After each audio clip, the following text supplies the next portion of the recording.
জরুরি আদেশ বলতে কি বোঝায়? জরুরি আদেশ কি? একাদশ অধ্যায় অর্থাৎ 11তম অধ্যায়, জরুরি আদেশ জারি। আমরা 9 নম্বর অধ্যায় পড়ছিলাম বেআইনি সমাবেশ, 10 নম্বর অধ্যায় পড়লাম গণ উপদ্রব, 11 নম্বর অধ্যায় হলো জরুরি আদেশ জারি। জরুরি আদেশ জারি বলতে কি বোঝায়, বা জরুরি আদেশ জারিটা কি? জরুরি আদেশ জারি বলতে বোঝায় জরুরি অবস্থায় জরুরি অবস্থায় জেলা ম্যাজিস্ট্রেট বা যে কোনো নির্বাহী ম্যাজিস্ট্রেট যে আদেশ জারি করেন সেই আদেশকেই জরুরি আদেশ বলে। এখন জরুরি পরিস্থিতিটা কোন সময়? জেলা ম্যাজিস্ট্রেট বা সরকার বা জেলা ম্যাজিস্ট্রেট কর্তৃক ক্ষমতাপ্রাপ্ত কোনো নির্বাহী ম্যাজিস্ট্রেট যদি মনে করেন যে কোনো ব্যক্তির কাজ দ্বারা জনসাধারণের বিরক্তি বা ক্ষতির সম্ভাবনা আছে, মানুষের জীবন স্বাস্থ্য বা নিরাপত্তার জন্য হুমকির সম্ভাবনা আছে, অথবা দাঙ্গা বা হাঙ্গামা অথবা মারামারির সম্ভাবনা আছে, যা দ্রুত প্রতিকার করা প্রয়োজন, তাহলে ম্যাজিস্ট্রেট লিখিত আদেশ দ্বারা ঘটনার বিষয়বস্তু উল্লেখপূর্বক ঘটনার বিষয়বস্তু উল্লেখপূর্বক যে কোনো ব্যক্তিকে ওই কাজ করা থেকে বিরত রাখার জন্য আদেশ বা নির্দেশ দিতে পারেন। ধারা 144-1। ম্যাজিস্ট্রেট এখানে যে আদেশটি দেন এই আদেশকেই জরুরি আদেশ বলা হয়। ধারা 144-1। তাহলে ধারা 144-1-এর মূল বিষয়টি হলো জেলা ম্যাজিস্ট্রেট অথবা সরকার কর্তৃক ক্ষমতাপ্রাপ্ত অপর কোনো নির্বাহী ম্যাজিস্ট্রেট যদি জানতে পারেন অথবা বুঝতে পারেন তার এখতিয়ারাধীন এলাকার ভিতরে কোথাও কোনো ব্যক্তির কাজের দ্বারা জনসাধারণের জীবন হুমকির মুখে পড়তে পারে, জনসাধারণের জীবন বিপন্ন হতে পারে, কোথাও আইন শৃঙ্খলার অবনতি হতে পারে, বা কোথাও মারামারি ঘটতে পারে, কোথাও দুর্ঘটনা ঘটতে পারে, কোথাও জীবন বিপন্ন হতে পারে, মানুষের স্বাস্থ্য ও নিরাপত্তার বিপদ ঘটতে পারে, সর্বসাধারণের প্রশান্তি নষ্ট হতে পারে, বা দাঙ্গা হাঙ্গামা হওয়ার কোনো সম্ভাবনা আছে, এরূপ অবস্থায় যদি ম্যাজিস্ট্রেট মনে করেন এই সকল কাজকর্ম প্রতিহত করা দরকার, অথবা এই সকল কাজকর্ম হতে কোনো ব্যক্তিকে বিরত রাখা প্রয়োজন, তাহলে ম্যাজিস্ট্রেট এই বিরত রাখার জন্য যে কোনো ব্যক্তিকে, অর্থাৎ যে ব্যক্তি এই কাজগুলো করে সেই ব্যক্তিকে একটি আদেশ দিতে পারেন। এই আদেশকেই জরুরি আদেশ বলা হয়। ধারা 144-1। তাহলে কোন ম্যাজিস্ট্রেট আদেশ দিতে পারেন? জেলা ম্যাজিস্ট্রেট অথবা যে কোনো ম্যাজিস্ট্রেট। আদেশটি কাকে দিতে পারেন? যে ব্যক্তি এলাকায় শান্তি শৃঙ্খলা নষ্ট করে, মানুষের জীবনের প্রতি ঝুঁকি নিয়ে আসে, অথবা মানুষের জীবন বিপদের সম্মুখীন করে ফেলে, অথবা মারামারি দাঙ্গা হাঙ্গামার সৃষ্টি করে।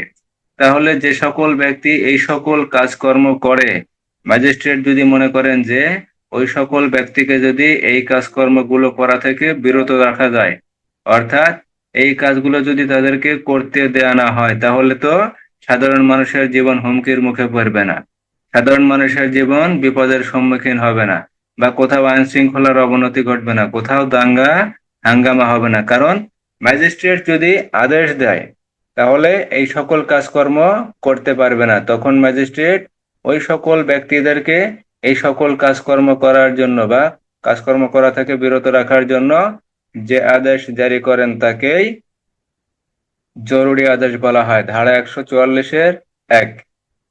ধারা 144-এর মূল বিষয় হলো তিনটি: জেলা ম্যাজিস্ট্রেট, যে ব্যক্তি অপরাধ কাজ করে সেই ব্যক্তি, আর সাধারণ জনগণের জীবন বিপন্ন হওয়ার সম্ভাবনা থাকে। এই তিনটি বিষয় উল্লেখ থাকার পর ম্যাজিস্ট্রেট যে আদেশ জারি করেন তাকেই জরুরি আদেশ বলে। অর্থাৎ জরুরি অবস্থায় ম্যাজিস্ট্রেট, জেলা ম্যাজিস্ট্রেট বা যে কোনো নির্বাহী ম্যাজিস্ট্রেট বা সরকার কর্তৃক ক্ষমতাপ্রাপ্ত কোনো ম্যাজিস্ট্রেট যদি দেখতে পারেন বা বুঝতে পারেন যে তার এখতিয়ারাধীন এলাকার ভিতরে কোথাও কোথাও এমন কোনো ব্যক্তির কাজের দ্বারা শান্তি শৃঙ্খলা নষ্ট হতে পারে, জনগণের স্বাস্থ্য ঝুঁকির মধ্যে পড়তে পারে, বা জীবন মানের ক্ষতি হতে পারে, ক্ষতি হওয়ার সম্ভাবনা থাকতে পারে, বা বড় ধরনের কোনো বিপদ ঘটতে পারে, বা কোথাও আইন শৃঙ্খলার অবনতি ঘটতে পারে, বা কোথাও দাঙ্গা হাঙ্গামা হতে পারে, তাহলে ম্যাজিস্ট্রেট এই সকল কাজকর্ম দামিয়ে রাখার জন্য বা ঠেকানোর জন্য বা ওই যে সকল ব্যক্তি এই সকল কাজকর্ম করে তাদেরকে প্রতিহত করার জন্য বা তাদেরকে থামানোর জন্য লিখিতভাবে যে আদেশ প্রদান করেন তার এই লিখিত আদেশকেই জরুরি আদেশ বলা হয়। ধারা 144-এর 1, ধারা 144-এর 1, ধারা 144-এর 2, ধারা 144-এর 2, 144-এর 2 বলা হয়েছে জরুরি আদেশ একতরফা ভাবে প্রদান করা যায়। জরুরি আদেশ একতরফা ভাবে, এখানে দুইটি পক্ষ থাকে, একটি পক্ষ হলো জেলা ম্যাজিস্ট্রেট সাধারণ জনগণ সহ, অপর পক্ষ হলো যে ব্যক্তি অপরাধ করে।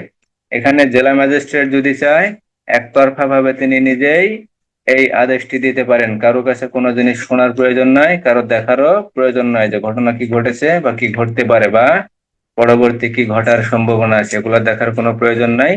জেলা ম্যাজিস্ট্রেট চাইলেই একতরফা ভাবে নিজের ইচ্ছা মতো এই আদেশটি প্রদান করতে পারেন।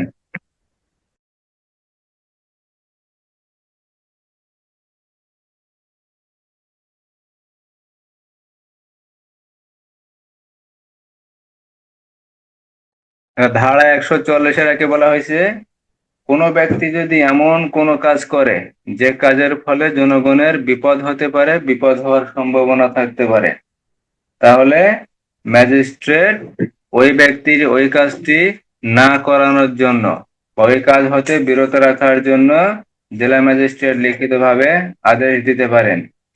সেই আদেশকেই জরুরি আদেশ বলা হয়।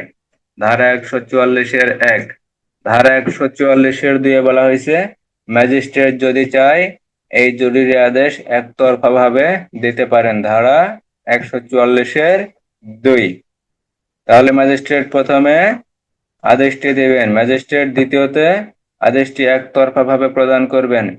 ধারা 144-এর 3, কোনো বিশেষ স্থানে ঘন ঘন গমনকারী, কোনো বিশেষ স্থানে ঘন ঘন গমনকারী ব্যক্তি বা জনসাধারণের প্রতি ম্যাজিস্ট্রেট এই আদেশটি দিতে পারেন।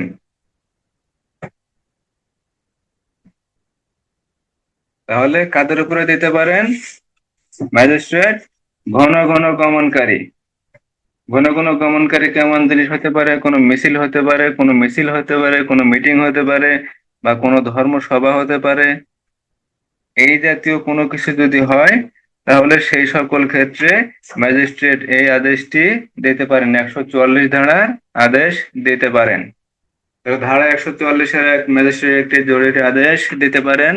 ধারা 144-এর 2 ম্যাজিস্ট্রেট আদেশটি একতরফা ভাবে দিতে পারেন। ধারা 144-এর 3 যেখানে মানুষ ঘন ঘন গমন করে বা জনসাধারণ যে স্থানে ঘন ঘন গমন করে সেই স্থানে ঘন ঘন গমনকারী ব্যক্তির উপরে এই আদেশটি দেয়া যেতে পারে। ধারা 144-এর 3, ধারা 144-এর 4 এই আদেশের ফলে যদি কোনো ব্যক্তি ক্ষতিগ্রস্ত হয়, এই আদেশের ফলে যদি কোনো ব্যক্তি ক্ষতিগ্রস্ত হয় তাহলে সেই ক্ষতিগ্রস্ত ব্যক্তির আবেদন ক্রমে ম্যাজিস্ট্রেট আদেশ বাতিল বা পরিবর্তন করতে পারেন। অর্থাৎ দেখা গেল ম্যাজিস্ট্রেট একটি আদেশ দিল, আদেশের ফলে সবুজ নামের কোনো একজন ব্যক্তি ক্ষতিগ্রস্ত হইল, সবুজ নামের কোনো একজন ব্যক্তি ক্ষতিগ্রস্ত হইল। এখন ক্ষতিগ্রস্ত হওয়ার পর সবুজ দেখলো যে না, আসলে আমি তো এরূপ কোনো কাজ করি নাই, যার কারণে আমি ক্ষতিগ্রস্ত হব। এই ক্ষেত্রে যদি সবুজ জেলা ম্যাজিস্ট্রেট বরাবর যদি আবেদন করেন যে আমি তো এরকম কোনো কিছু করি নাই বা আমি ভবিষ্যতেও করি নাই, অতীতেও করি নাই, তাহলে যে আদেশটি দেওয়া হয়েছে সে আদেশের ফলে আমি ক্ষতিগ্রস্ত হয়েছি, এই বরাবর যখন লেখা যখন ম্যাজিস্ট্রেট বরাবর আবেদন করবেন, আবেদন পাওয়ার পর ম্যাজিস্ট্রেট সেই বিষয়টি দেখবেন, দেখার পর ম্যাজিস্ট্রেট যদি মনে করেন তাহলে ম্যাজিস্ট্রেট 144-এর 1 ধারায় যে আদেশটি দিয়েছেন সেই আদেশটি ম্যাজিস্ট্রেট বাতিল করতে পারেন অথবা সংশোধন করতে পারেন। ধারা 144-এর 4, ধারা 144-এর 5 ক্ষতিগ্রস্ত ব্যক্তির আবেদন পাওয়া গেলে ক্ষতিগ্রস্ত ব্যক্তির আবেদন পাওয়া গেলে ম্যাজিস্ট্রেট তাকে হাজির হওয়ার জন্য আদেশ দেবেন। অর্থাৎ 144-এর 4 ধারায় যে ব্যক্তি ক্ষতিগ্রস্ত, সেই ব্যক্তি যদি আবেদন করে 144-এর 5 উপধারায় যদি আবেদন করে, তাহলে ম্যাজিস্ট্রেট ওই ব্যক্তিকে হাজির হওয়ার জন্য নির্দেশ দেবেন। কারণ একজন ব্যক্তি যখন ক্ষতিগ্রস্ত হবে, সেই ব্যক্তির সাথে ম্যাজিস্ট্রেট অবশ্যই কথা বলবেন, কোন দিকে ক্ষতিগ্রস্ত, কিভাবে ক্ষতিগ্রস্ত, সেই বিষয়টি পূর্ণাঙ্গভাবে জানার জন্য ম্যাজিস্ট্রেট ওই ব্যক্তিকে হাজির হওয়ার জন্য আদেশ দিবেন, অথবা কারণ দর্শানোর সুযোগ দেবেন, হাজির যখন হবেন, হাজির হয়ে কি কি বিষয় ঘটছে বা কি কি বিষয় সে জানে বা কি কি বিষয় সে ম্যাজিস্ট্রেটকে জানাতে চায় বা কি কি কারণ সে জানাতে চায়, সে কারণ দর্শানোর জন্য ম্যাজিস্ট্রেট তাকে একটি সুযোগ দেবেন। এরূপ আবেদন যে ব্যক্তি ক্ষতিগ্রস্ত, সেই ব্যক্তি যদি আবেদন করেন, সেই আবেদন সম্পূর্ণ বা আংশিক বাতিল করলে কারণ লিপিবদ্ধ করতে হবে। ক্ষতিগ্রস্ত ব্যক্তি যখন ম্যাজিস্ট্রেট বরাবর আবেদন করছে, দেখা গেল ম্যাজিস্ট্রেট একটি আদেশ দিল, আদেশের ফলে সবুজ নামের একজন ক্ষতিগ্রস্ত হলো। এখন ক্ষতিগ্রস্ত কিভাবে হতে পারে? একটা আদেশের ফলে, একটা জরুরি আদেশের ফলে ক্ষতিগ্রস্ত কিভাবে হয়? একটা জরুরি আদেশ যখন দেওয়া হয়, কোন কোন ক্ষেত্রে দেওয়া হয়? কোনো মিছিল মিটিং এর ক্ষেত্রে দেওয়া হয়। দেখা গেল দুইটি পক্ষ কোন জমিতে দুইটি পক্ষ মিছিল করবে, মিটিং করবে, ধর্মসভা করবে। এই ধর্মসভার ক্ষেত্রে যখন জেলা ম্যাজিস্ট্রেট জানতে পারবেন যে না, গন্ডগোল হওয়ার সম্ভাবনা আছে বা গন্ডগোল হতে পারে, দাঙ্গা হাঙ্গামা হতে পারে, সেই ক্ষেত্রে মিছিল না করার জন্য জরুরি আদেশ জারি করতে পারেন, বা মিটিং না করার জন্য জরুরি আদেশ জারি করতে পারেন, অথবা ধর্মসভা না করার জন্য জরুরি আদেশ জারি করতে পারেন। এখন দেখা গেল ম্যাজিস্ট্রেট আদেশটা দিল, কিন্তু যে জমির উপর আদেশটা দেওয়া হয়েছে, যেখানে প্রবেশ করা যাবে না, এখানে সভা করা যাবে না, মিটিং করা যাবে না, এখন দেখা গেল জমি অপর কোনো ব্যক্তির, তাহলে সেই ব্যক্তি ক্ষতিগ্রস্ত। এখন সেই ক্ষতিগ্রস্ত ব্যক্তি যদি ম্যাজিস্ট্রেট বরাবর আবেদন করে যে আপনি যে আদেশটি দিয়েছেন, সেই আদেশের ফলে যে জমিতে প্রবেশ করা নিষেধ, সেই জমিটা তো আমার, যারা মিটিং করছে, মিছিল করছে, ধর্মসভা করছে, জমিটা তো তাদের না, জমিটা তাদের না, সেখানে তো আমি ক্ষতিগ্রস্ত, সেখানে আমি ক্ষতিগ্রস্ত। এখানে এই আবেদনটি যখন পাবে, পাওয়ার পর ওই ব্যক্তিকে হাজির হওয়ার জন্য বলবে যে আপনি আসেন, হাজির হন, আপনার সাথে আমরা বসি, কথা বলি, এবং কি কি কারণ আছে সেই কারণ দর্শানোর জন্য ওই ব্যক্তিকে, ক্ষতিগ্রস্ত ব্যক্তিকে একটি সুযোগ দিবেন। ধারা 144-5। ম্যাজিস্ট্রেট যাবতীয় কথাবার্তা শোনার পর যদি মনে করেন যে যে ব্যক্তি আবেদন করছে, সেই আবেদনটি আংশিক বাতিল করা প্রয়োজন, আংশিক অর্থাৎ সম্পূর্ণ না, আংশিক বাতিল করা প্রয়োজন অথবা সম্পূর্ণ বাতিল করা প্রয়োজন, তাহলে কারণ লিপিবদ্ধ করে ওই আবেদন বাতিল করতে পারেন। এখন ম্যাজিস্ট্রেট কোন ক্ষেত্রে বাতিল করবেন? ম্যাজিস্ট্রেট তার কথাবার্তা শোনার পর যদি না, আদেশটি দেওয়া হয়েছে জরুরি আদেশ, এই আদেশটি দেওয়া ঠিকই হয়েছে, সেই ক্ষেত্রে ম্যাজিস্ট্রেট ওই ব্যক্তির, ক্ষতিগ্রস্ত ব্যক্তির আবেদন বাতিল করতে পারেন। যদি বাতিল করেন,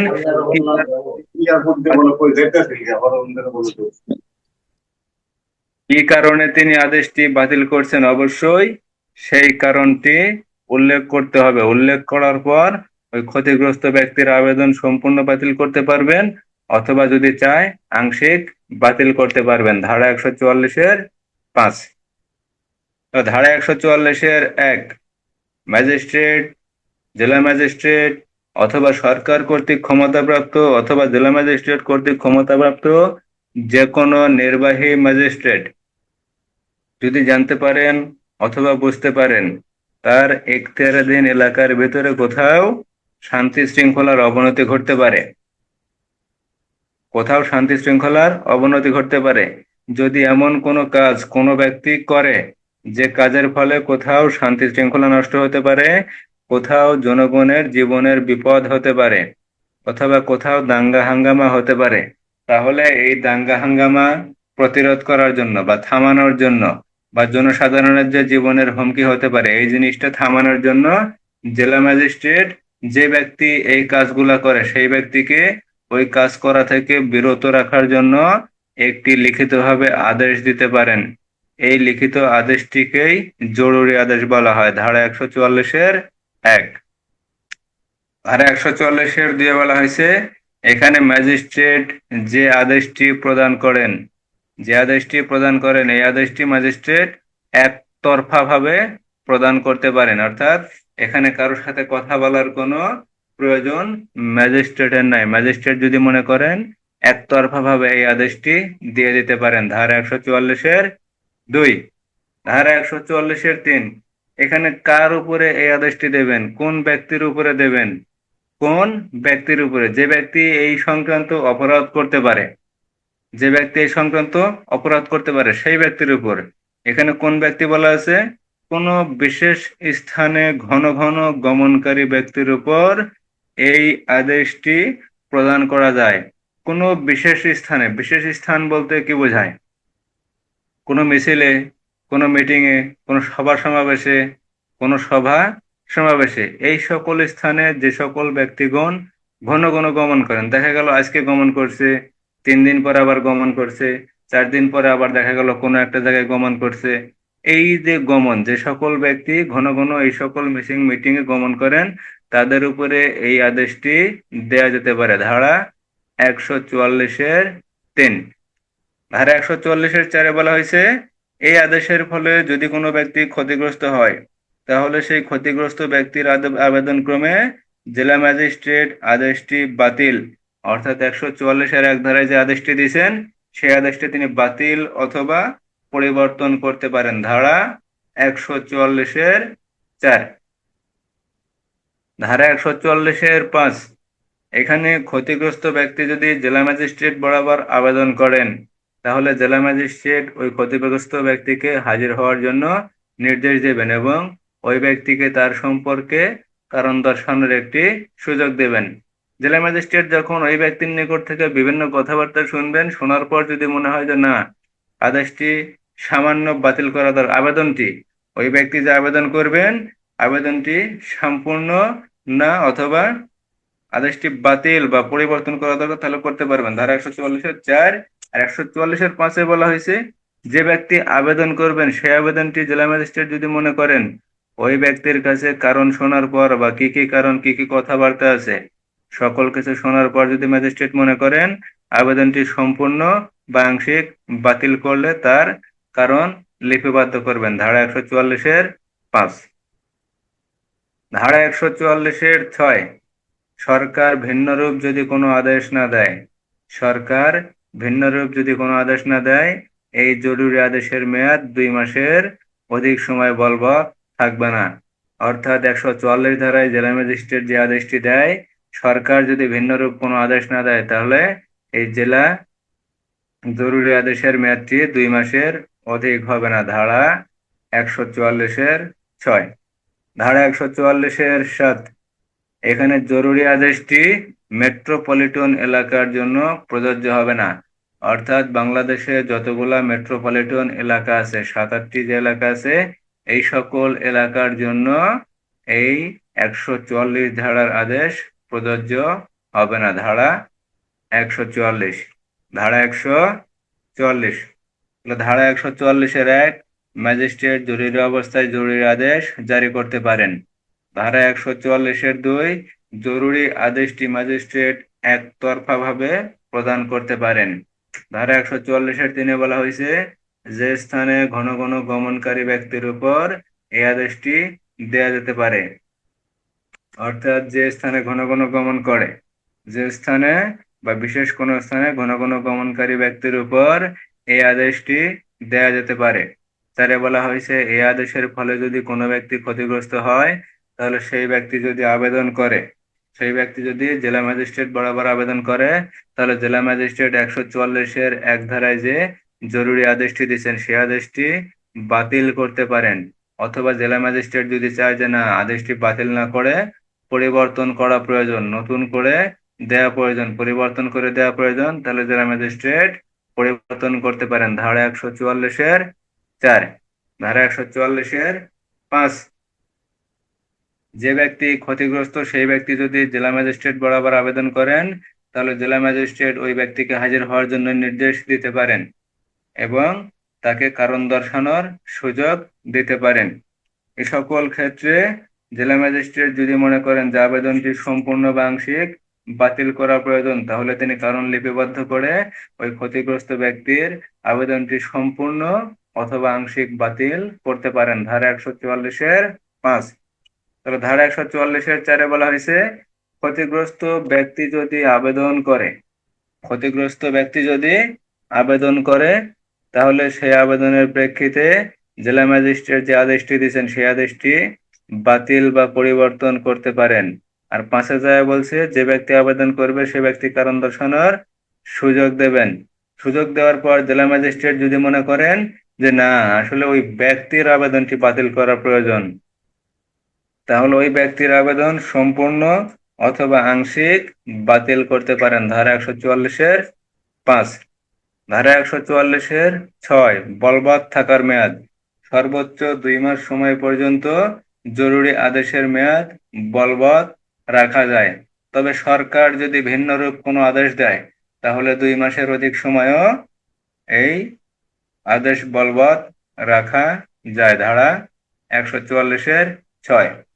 ধারা 144-7 বলা হয়েছে,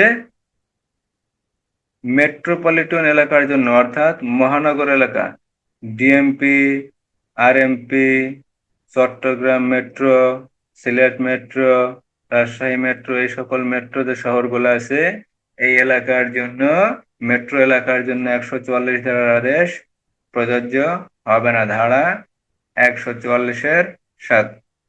ধারা 144 বুঝতে কোনো সমস্যা আছে?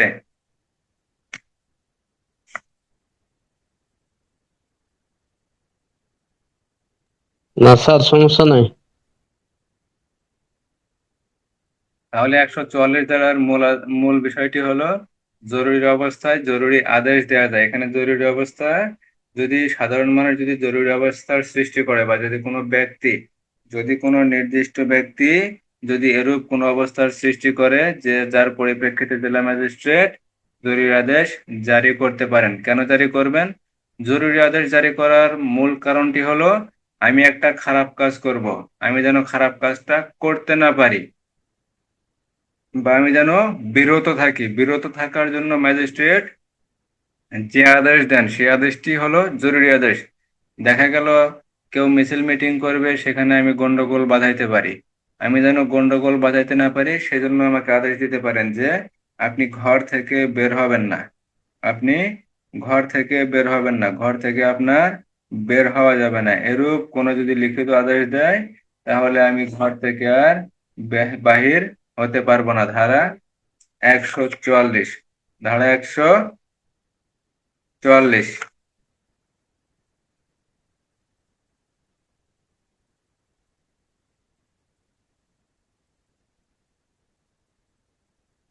ধারা 145। আজকে আমরা দুইটা ধারা পড়বো, ধারা 144, ধারা 145। ধারা 145-এ বলছে, জমি ও পানি সংক্রান্ত বিরোধ। জমি ও পানি সংক্রান্ত বিরোধ অর্থাৎ জমি ও পানি নিয়ে যদি কোনো দাঙ্গা হাঙ্গামা সংঘাত হয়, মারামারি হয়, তার বিষয়ে বলা হয়েছে ধারা 145। ধারা 145-1, জেলা ম্যাজিস্ট্রেট বা কোনো নির্বাহী ম্যাজিস্ট্রেট, জেলা ম্যাজিস্ট্রেট বা কোনো নির্বাহী ম্যাজিস্ট্রেট তার সফরকালীন অর্থাৎ তিনি যদি তার এখতিয়ারাধীন এলাকার ভিতরে কোথাও ঘুরতে যান বা তার এলাকা যদি পরিদর্শন করতে যান, তাহলে তার সফরকালীন অথবা পুলিশ রিপোর্ট, পুলিশের নিকট যদি কোনো তথ্য আসে, পুলিশ যদি সেই তথ্য প্রতিবেদন আকারে ম্যাজিস্ট্রেটকে জানান, অথবা অন্য কোনো মাধ্যমে, সেটা জনগণ কর্তৃক হতে পারে, অন্য কোনো মাধ্যমে যদি জানতে পারেন তার এখতিয়ারাধীন এলাকায় কোথাও জমি বা পানি নিয়ে বিরোধের ফলে শান্তি ভঙ্গ হতে পারে, তাহলে পক্ষসমূহকে স্ব দাবি পেশ করার জন্য লিখিত আদেশ দিতে পারেন। ধারা 145-1। ধারা 145-1। তাহলে কোথাও যদি জমি ও পানি সংক্রান্ত বিরোধ হয় তাহলে সেই বিষয়টি ম্যাজিস্ট্রেট জেলা ম্যাজিস্ট্রেট অথবা নির্বাহী ম্যাজিস্ট্রেট কিভাবে জানতে পারবেন? তিনটি বিষয়ের মাধ্যমে জেলা ম্যাজিস্ট্রেট অথবা নির্বাহী ম্যাজিস্ট্রেট জানতে পারবেন। প্রথম বিষয়টি হলো, জেলা ম্যাজিস্ট্রেট অথবা নির্বাহী ম্যাজিস্ট্রেট যদি তার এখতিয়ারাধীন এলাকায়, অর্থাৎ তিনি যে এলাকার দায়িত্বে আছেন সেই এলাকার ভিতরে যদি তিনি ঘুরতে বের হন, অথবা তিনি যদি সফরে বের হন, অথবা তিনি যদি তার এলাকা পরিদর্শনের জন্য বের হন এবং পরিদর্শনে যাওয়ার পর যদি তিনি দেখতে পারেন যে না, কোথাও গন্ডগোল হওয়ার সম্ভাবনা আছে জমি ও পানি নিয়ে, অথবা ম্যাজিস্ট্রেটের কাছে যদি পুলিশ রিপোর্ট যায়, পুলিশ যখনই কোনো এই সকল রিপোর্ট পায় তখনই এই সকল রিপোর্ট জেলা ম্যাজিস্ট্রেট বরাবর পাঠাইতে পারেন জেলা ম্যাজিস্ট্রেটকে অবগত করার জন্য, অথবা বিভিন্ন ব্যবস্থা গ্রহণের জন্য পুলিশ রিপোর্ট পাঠাইতে পারেন। অথবা জেলা ম্যাজিস্ট্রেটকে যদি সাধারণ জনগণ জানান, অথবা এলাকার চেয়ারম্যান, মেম্বার, ময়মতব্বর যারা আছে, গ্রাম প্রধান যারা আছে, তারা যদি জেলা ম্যাজিস্ট্রেটকে এই বিষয়ে অবগত করেন তাহলে ম্যাজিস্ট্রেট জানতে পারেন। তাহলে ম্যাজিস্ট্রেট নিজে সফরকালীন জানতে পারেন, পুলিশ রিপোর্টের মাধ্যমেও জানতে পারেন, অন্য কোনো মাধ্যমে অর্থাৎ জনগণের মাধ্যমে, এলাকার মেম্বার চেয়ারম্যানের মাধ্যমেও জেলা ম্যাজিস্ট্রেট যদি জানতে পারেন যে তার এখতিয়ারাধীন এলাকার ভিতরে কোথাও জমি ও পানি নিয়ে বিরোধের আশঙ্কা আছে, যার ফলে আইন শৃঙ্খলার অবনতি ঘটতে পারে বা কোথাও শান্তি ভঙ্গ হতে পারে, তাহলে উভয় পক্ষকে জমি ও পানি নিয়ে যখন বিরোধ হয় তখন দুইটি পক্ষ থাকে, তখন দুইটি পক্ষ, বিশেষ করে দেখা যায় যে নিজেদের ভিতরে চাচা ভাতিজা, ভাই ভাই, বাপ ভাই, বাপ ছেলে এরূপ থাকে।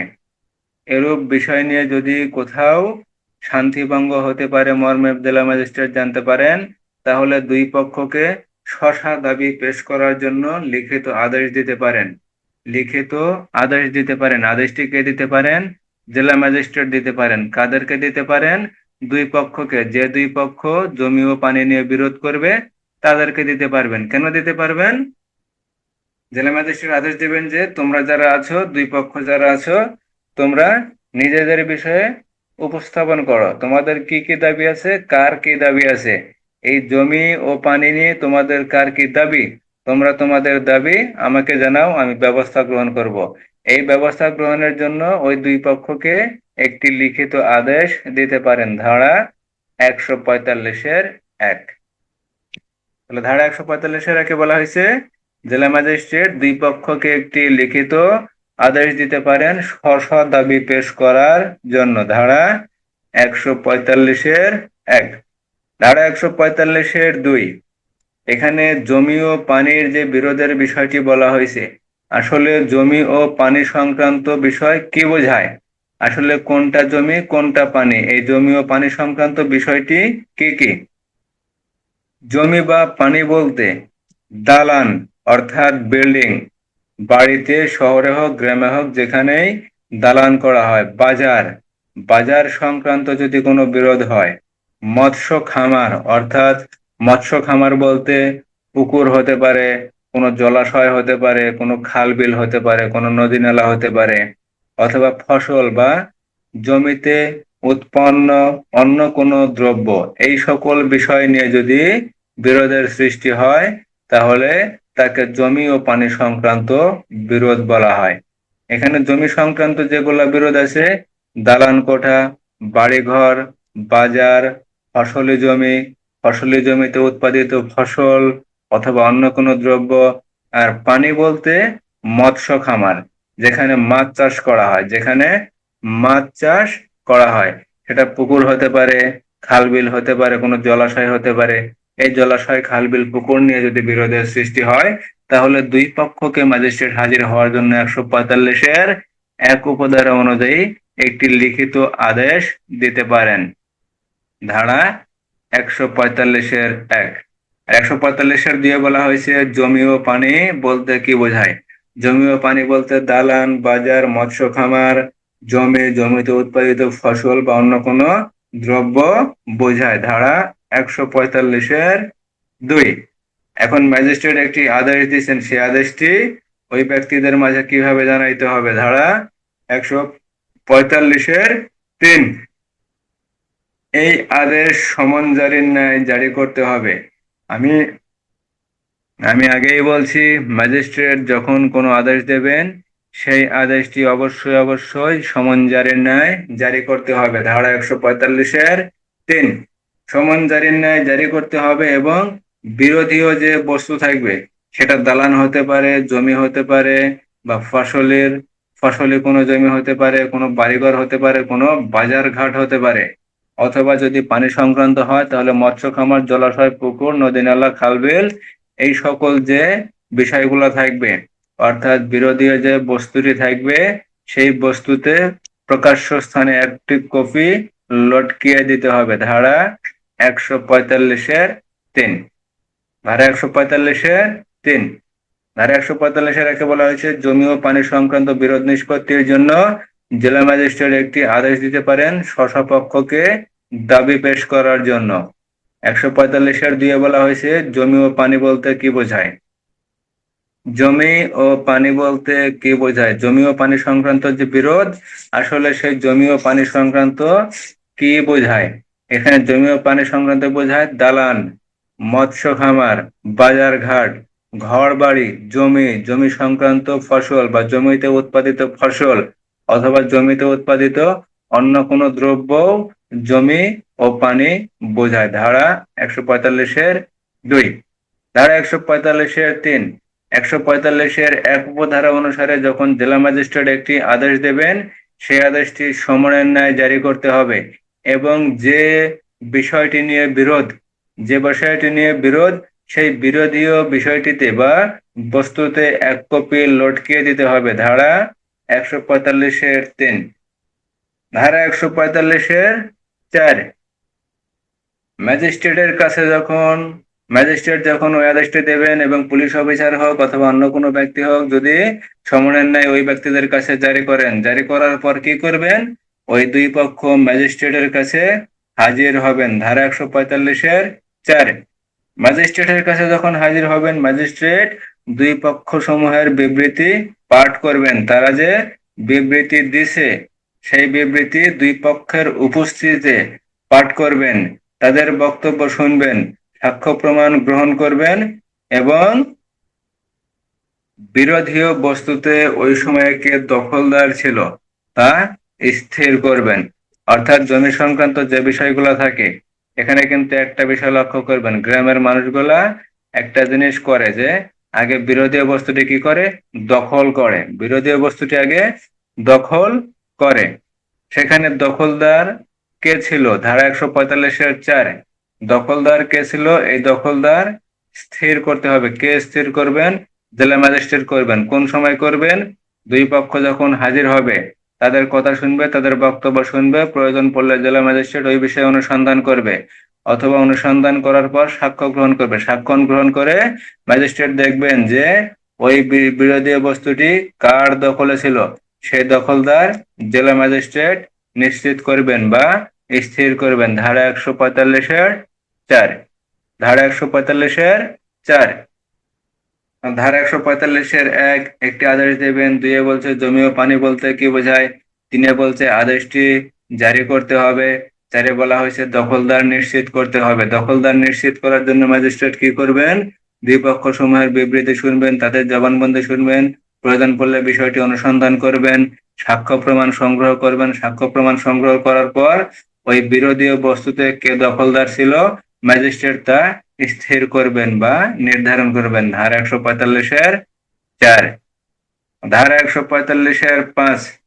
কোনো বিরোধের অস্তিত্ব নাই মর্মে কোনো পক্ষ বা স্বার্থ সংশ্লিষ্ট কোনো ব্যক্তি প্রমাণ করতে পারলে ম্যাজিস্ট্রেট আদেশটি বাতিল করবেন। অর্থাৎ যে দুই পক্ষের মধ্যে বিরোধ আছে সেই দুই পক্ষের ভিতরে ওই বিরোধী বস্তুর সাথে যার স্বার্থ আছে, অর্থাৎ দেখা গেল দুই ভাই বিরোধ করতেছে একটা জমি নিয়ে। এখন দুই ভাই মনে করতেছে যে না, ম্যাজিস্ট্রেট যেহেতু একটি আদেশ দিয়েছে তাহলে আদেশটা তো অনেক সময় নিয়ে লড়তে হবে, মামলা লড়তে হবে, মামলা হবে, এই হবে সেই হবে, দেখা যাবে আদালতে ঘোরাঘুরি করা লাগবে। এখন তাদের ভিতরে এক ভাই বলতেছে যে আমরা আদালতে হাজির হয়ে বলি যে এই বিরোধী বস্তুতে কোনো বিরোধ নাই, এই যে বিষয়টি নিয়ে বিরোধ চলতেছে, আসলে এই বিরোধের বিষয়ে বিরোধের বস্তুতে কোনো বিরোধ নাই। এই বিষয়টি যদি দুইজনের একজন বা দুই পক্ষের এক পক্ষ যদি প্রমাণ করতে পারেন ম্যাজিস্ট্রেটের কাছে যে আপনি যে আদেশটি দিয়েছেন বা যে বিরোধের বস্তু সম্পর্কে আপনি আদেশ দিয়েছেন আসলে ওই বস্তুটি নিয়ে কোনো বিরোধ চলতেছে না, কোনো বিরোধ চলতেছে না, বা ওই বস্তুটি নিয়ে কেউ বিরোধ করতেছে না, এই বিষয়টি যদি ম্যাজিস্ট্রেটের সামনে ওই বস্তুটির সাথে যার স্বার্থ আছে এমন কোনো ব্যক্তি যদি প্রমাণ করতে পারেন যে ওই কোনো বিরোধের অস্তিত্ব নাই, তাহলে ম্যাজিস্ট্রেট যে আদেশ দিয়েছেন সেই আদেশটি বাতিল করতে পারবেন। ধারা 145-5। ধারা 145-5-এ 145-4 হলো অনুসন্ধান করতে হবে এবং কে দখলদার ছিল তা স্থির করতে হবে। ধারা 145-এ ম্যাজিস্ট্রেট আদেশ বাতিল করতে পারেন কোন ক্ষেত্রে পারেন? যদি স্বার্থ সংশ্লিষ্ট কোনো ব্যক্তি প্রমাণ করতে পারেন যে ওই বস্তুতে কোনো বিরোধের অস্তিত্ব নাই, অথবা ওই বস্তু নিয়ে কোনো বিরোধের সৃষ্টি হয় নাই। এই বিষয়ে যদি কোনো ব্যক্তি বলতে দুই পক্ষের কোনো ব্যক্তি যদি প্রমাণ করতে পারেন তাহলে ম্যাজিস্ট্রেট আদেশটি বাতিল করতে পারেন। ধারা 145-5। বোঝা যায় না বুঝতে সমস্যা হয়?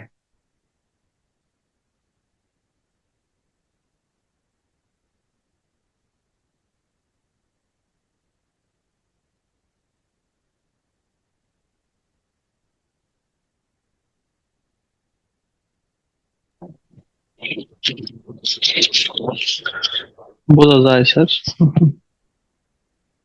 ধারা 145-6।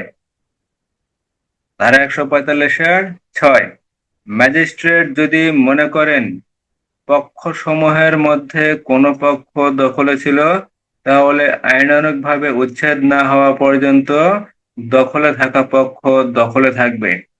ধারা 145-6। কারণ ধারা 145-5-এ ম্যাজিস্ট্রেট দখলদার কে ছিল তা নির্ধারণ করলেন বা স্থির করলেন। আর ধারা 145-6 বলা হয়েছে তাহলে যে ব্যক্তি বা যে পক্ষ দখলে ছিল সেই পক্ষই দখলে থাকবেন যতদিন পর্যন্ত এই বিরোধী বস্তু সম্পর্কে দেওয়ানি আদালত, যখনই জমি জমা সংক্রান্ত কোনো মামলা হয় সেই মামলাটি অবশ্যই দেওয়ানি আদালতে করা হয়। দেওয়ানি আদালতে যখন কোনো মামলা করা হবে, এই মামলা যখন নিষ্পত্তি হবে, নিষ্পত্তি না হওয়া পর্যন্ত যে ব্যক্তি বা পক্ষ দখলে ছিল সেই পক্ষ দখলে থাকবেন। এবং নিষ্পত্তি হওয়ার পর যদি অপর কোনো পক্ষের পক্ষে যদি রায় দেয়, দেখা গেল যে পক্ষ দখলে ছিল তার বিরোধী পক্ষ রায় পাইলো, তাহলে রায় পাওয়ার পর যে ব্যক্তি দখলে ছিল তাকে উচ্ছেদ করতে হবে। অথবা সেই ব্যক্তি যদি রায় পায় তাহলে তো উচ্ছেদ করার কোনো প্রয়োজন নাই। ধারা 145-6। তাহলে ধারা 145-6 বলা হয়েছে ম্যাজিস্ট্রেট যদি মনে করেন যে পক্ষ দখলে ছিল আইনানুগভাবে উচ্ছেদ না হওয়া পর্যন্ত, অর্থাৎ দেওয়ানি আদালত যদি উচ্ছেদ করার কোনো আদেশ না দেয় তাহলে সেই পক্ষ দখলে থাকবেন। ধারা 145-6। ধারা 145-7, দুই পক্ষের কোনো পক্ষ যদি মারা যায়, দুই পক্ষের কোনো পক্ষ যদি কোনো একটি পক্ষ যদি মারা যায়, এখন আইনসঙ্গতভাবে প্রতিনিধিকে পক্ষ করবেন। অর্থাৎ কোনো পক্ষ মারা গেলে আইনসঙ্গতভাবে তাদের যে পক্ষ থাকবে, অর্থাৎ দেখা গেল মুরব্বী বাপে মারা গেছে বা দাদাই মারা গেছে, দাদাই মারা যাওয়ার পর দেখা গেল ভাইরা চাচারা এরা পক্ষ হবে। আইনসঙ্গতভাবে যারা প্রতিনিধি সেই প্রতিনিধি বাছাই করতে হবে। এবং এই প্রতিনিধি সম্পর্কে যদি কোনো প্রশ্ন ওঠে, দেখা গেল বাপ হয়েছে, চাচা হয়েছে, আরেক চাচা হয়েছে, এখন এই তিনজন ব্যক্তি যদি প্রতিনিধি হয় এবং এই প্রতিনিধি নিয়ে যদি কোনো প্রশ্ন ওঠে, প্রশ্ন কিরূপ উঠতে পারে যে তিন ভাই প্রতিনিধি হইলো, তিন ভাইয়ের সাথে তো আরো দুই তিনটা বোন ছিল, এরা কেন প্রতিনিধি হবে না? এরূপ যদি প্রতিনিধি নিয়ে কখনো প্রশ্ন ওঠে তাহলে প্রত্যেককেই প্রতিনিধি করতে হবে। তিন ভাই তিন বোন বা চার বোন বা পাঁচ বোন যদি থাকে তাহলে প্রত্যেককে, অর্থাৎ 5-7 জন যারা থাকবে তাদের প্রত্যেককেই প্রতিনিধি করা যাবে। ধারা 145-7। ধারা 145-এ বলা হয়েছে জমি ও পানি সংক্রান্ত বিরোধ নিষ্পত্তির জন্য জেলা ম্যাজিস্ট্রেট একটি আদেশ দিতে পারেন। কি আদেশ দিতে পারেন? দুই পক্ষকে স্ব বক্তব্য পেশ করার জন্য জেলা ম্যাজিস্ট্রেট একটি হাজির হওয়ার আদেশ দিতে পারেন। 145-এর দিয়ে বলা হয়েছে জমি ও পানি বলতে কি বোঝায়? জমি ও পানি বলতে কি বোঝায়? দালান, মৎস্য বাজার, খামার, মৎস্য খামার, বাজার, জমিতে উৎপাদিত ফসল বা অন্য কোনো দ্রব্য বোঝায়। 3-এ বলা হয়েছে এক উপধারায় ম্যাজিস্ট্রেট যে আদেশটি দিবেন সে আদেশটি সমনের ন্যায় জারি করতে হবে এবং বিরোধী বস্তুতে 1 কপি প্রকাশ্য স্থানে লটকিয়ে দিতে হবে। 4-এ বলা হয়েছে অনুসন্ধান করতে হবে, অনুসন্ধান করার পর কে দখলে ছিল তা স্থির করতে হবে। 5-এ বলা হয়েছে কে দখলে ছিল।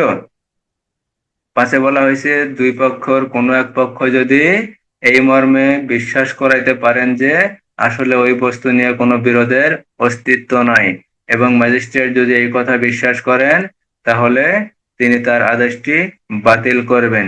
6-এ বলা হয়েছে ম্যাজিস্ট্রেট যদি মনে করেন কোনো পক্ষ দখলে ছিল তাহলে আইনানুগ উচ্ছেদ না হওয়া পর্যন্ত দখলে থাকা পক্ষ দখলে থাকবে। 7-এ বলা হয়েছে দুই পক্ষের ভিতরে কোনো পক্ষ যদি মারা যায়, দেখা গেল দুই পক্ষের ভিতরে গন্ডগোল হয়েছে, এক পক্ষ মারা গেছে, তাহলে কি করতে হবে?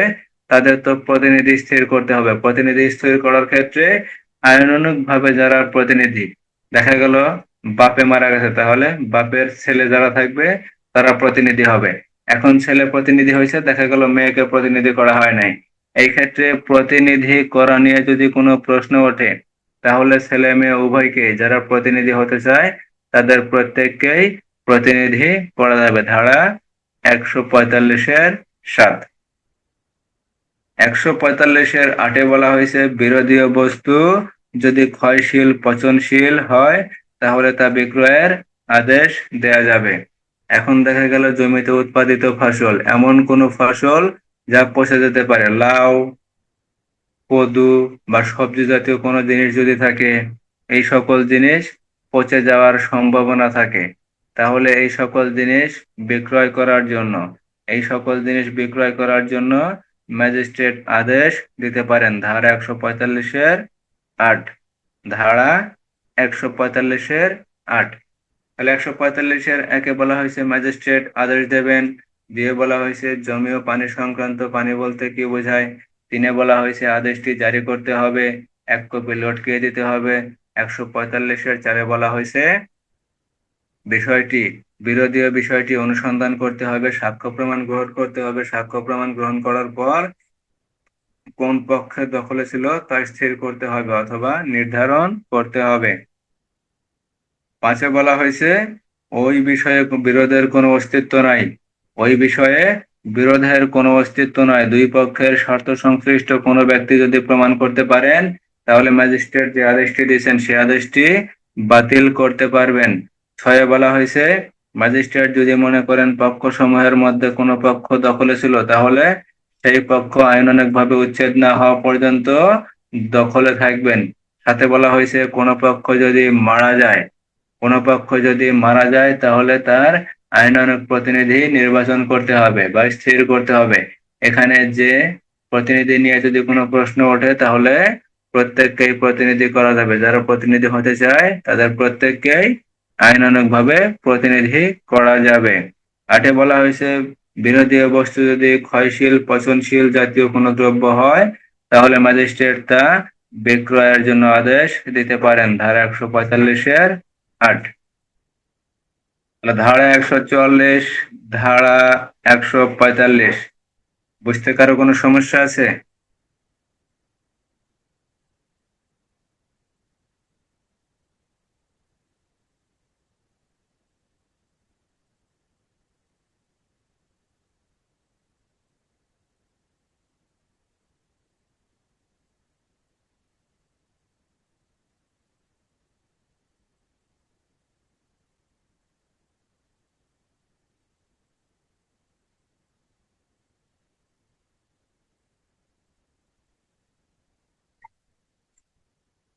এমসিকিউ 268। দণ্ডবিধিতে কত প্রকার উপদ্রবের কথা বলা আছে? 11 প্রকার, 12 প্রকার, 13 প্রকার, 6 প্রকার। 11। 11 প্রকার। উপদ্রবকে কয় যায়? ভাগে, 4 ভাগে, 2 ভাগে?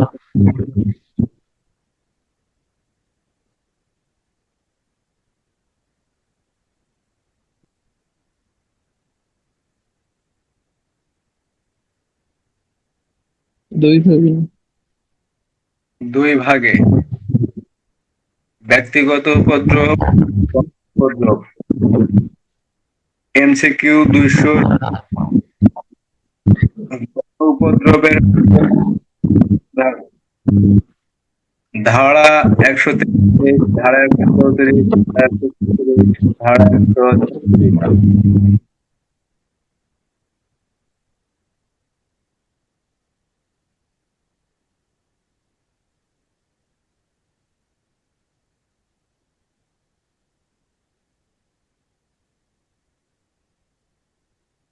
গণ উপদ্রবের আদেশ জারি ধারা 100। গণ উপদ্রবের আদেশ ভাবে করতে হয়। জারি করতে পরোয়ানা নেয়।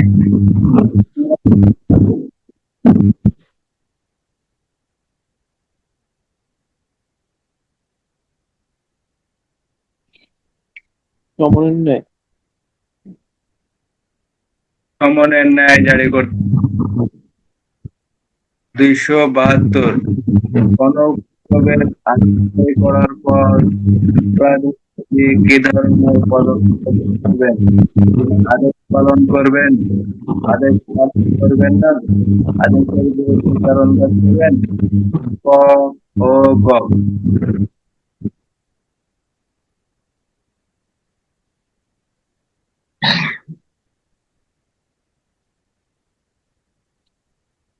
কব। ক ও গ।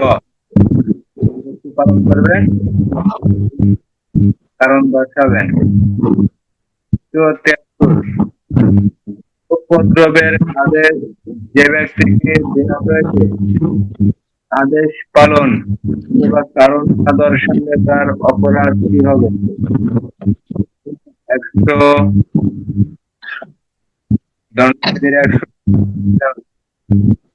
দণ্ডবিধির 182 ধারা, দণ্ডবিধি 185 ধারা।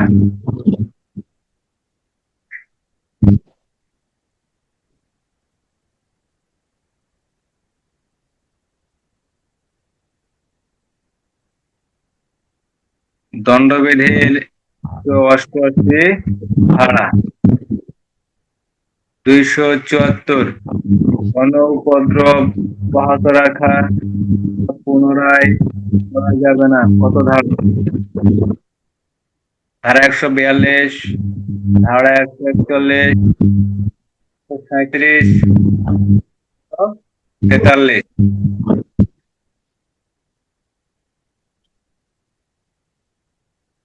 গণ উপদ্রব অব্যাহত বা পুনরায় করা যাবে না, অপসারণ করিবে না অথবা পুনরায় করা যাবে না। ধারা 143।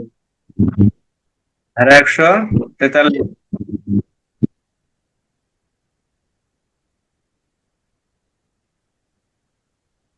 তাহলে আজকের মতো এখানে ইনশাল্লাহ। আগামীকাল শুক্রবার এমসিকিউ এবং লিখিত প্রশ্ন হবে।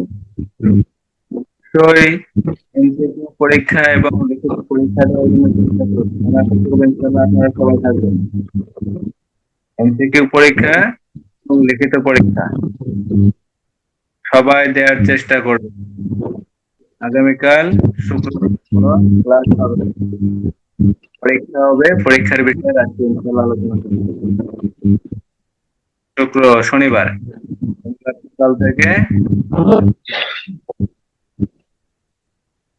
ক্লাস হবে। সবাই ইনশাল্লাহ একটু প্রস্তুতি যতটুকু পড়া হয়েছে সম্পূর্ণ পড়ার জন্য পরীক্ষা হবে। তাহলে সবাই ইনশাল্লাহ ভালো থাকেন। আসসালামু আলাইকুম। আর কারো কোনো প্রশ্ন আছে?